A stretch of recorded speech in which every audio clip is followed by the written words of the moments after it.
this gospel every time I proclaim it or read it or reflect upon it, thinking about the 72 who were called and chosen by the Lord and then sent out to go out into the world.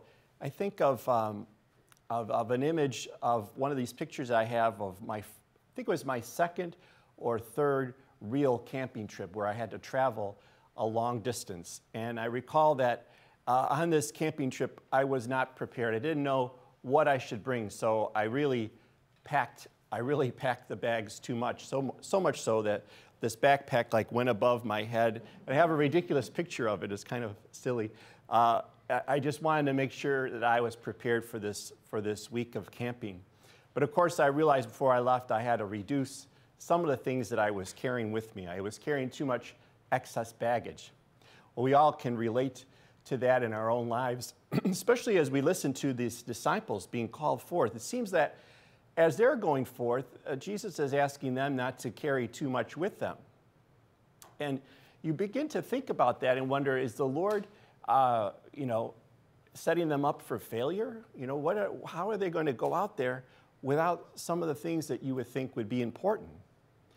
But he's not leaving them empty-handed, but in their hands, he's giving them the message that the kingdom of God is at hand for you.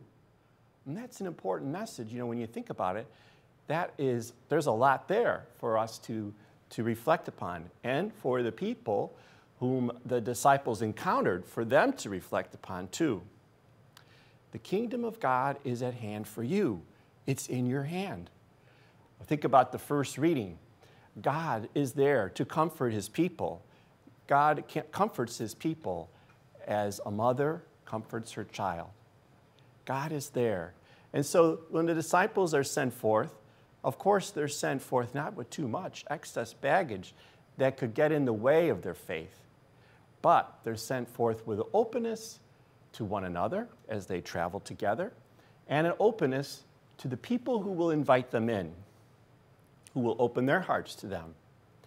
And then also, finally, what does the Lord give them but the commission and the great mission to carry peace, to cure people who are sick, to be comforted, comfort the people who are there before them, but ultimately to give the message of peace. I think that's important for us in a troubled world that we live in. We too have to carry that message of peace, not obstacles to faith, but the message of faith in a troubled time with the message of peace.